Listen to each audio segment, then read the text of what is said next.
본문은 하나님께서 이제까지 이야기하신 성막의 기구와 제사장의 옷을 제작할 책임자들을 직접 지명하여 부르시는 내용을 기록하고 있습니다. 출애굽기 31장 1절에서 5절까지 말씀을 읽어드리겠습니다.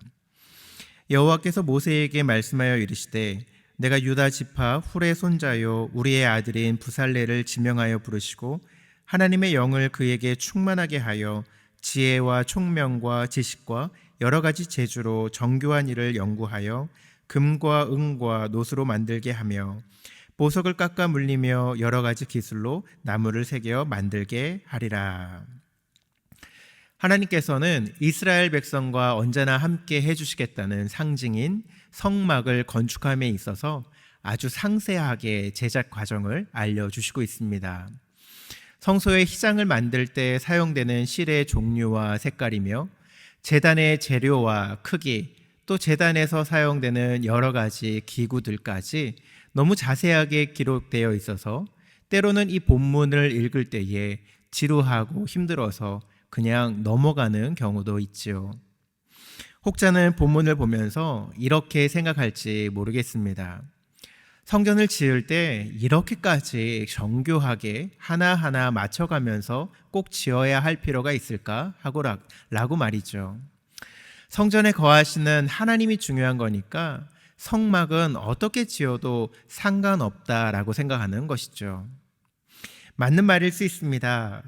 아무리 잘 지어진 교회 건축물이라 할지라도 하나님이 함께 하시지 않으면 소용이 없고 보기에 허름할지라도 하나님이 함께 하신다면 그보다 아름다운 교회는 없을 테니까 말입니다.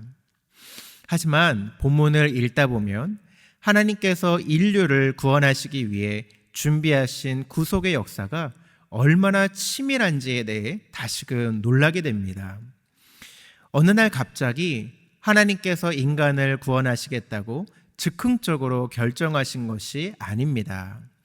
성삼위 하나님께서 죄에 빠진 인류를 구원하시기 위해 만세 전부터 계획하시고 그것을 틀림없이 이루어 가시는 단면을 보여주고 있기 때문이죠. 오늘 본문 말씀을 통해서 하나님의 구원 계획을 이루심에 있어서 하나님의 명령에 한치의 어긋남도 없이 정확할 것을 명령하셨습니다. 그리고 그것을 제작할 담당자까지 친히 지명하시고 그들에게 특별한 능력을 주셔서 그 일들을 완수할 수 있게 하셨습니다. 다시 말해 처음부터 끝까지 모두 하나님의 계획 속에 구원 계획이 철저하게 이루어졌다는 것입니다. 그러니 이전에는 성막의 제작 과정을 읽어 내려갈 때 따분하고 지루할지 몰랐어도 이제는 한 절 한 절 읽으실 때에 우리를 향한, 나를 향한 구원의 계획이 즉흥적이거나 어쩌다 계획한 것이 아니라 철저한 하나님의 계획 속에 있음을 확인하면서 읽으시기 바랍니다. 도대체 사람이 무엇이라고 죄에 빠진 우리를 구원하시기 위해 이토록 준비하시고 이루어 가시는 하나님의 이해할 수 없는 그 사랑을 느끼게 될 것입니다. 그러다 보면 어느덧 우리 마음에 평안이 찾아옵니다.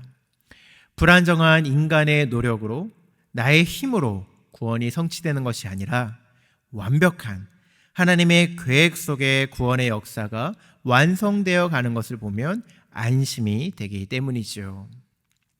사랑하는 금강의 성도 여러분, 하나님은 우리 한 명 한 명의 이름을 다 알고 계십니다.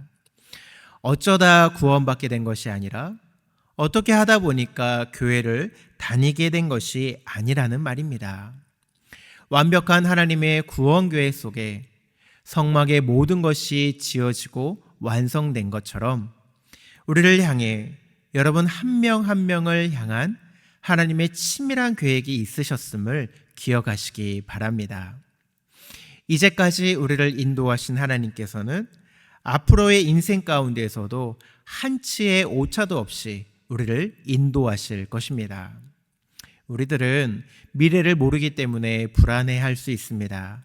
하지만 모든 것을 아시고 선하게 이루어 가시는 하나님의 계획을 성막의 건축 속에서 또 확인하시면서 오늘도 담대하게 나아가시는 복된 하루 되시기를 바랍니다. 말씀을 생각하면서 오늘 하루도 주님의 능력 안에서 힘차게 살아갈 수 있도록 다 함께 기도하겠습니다.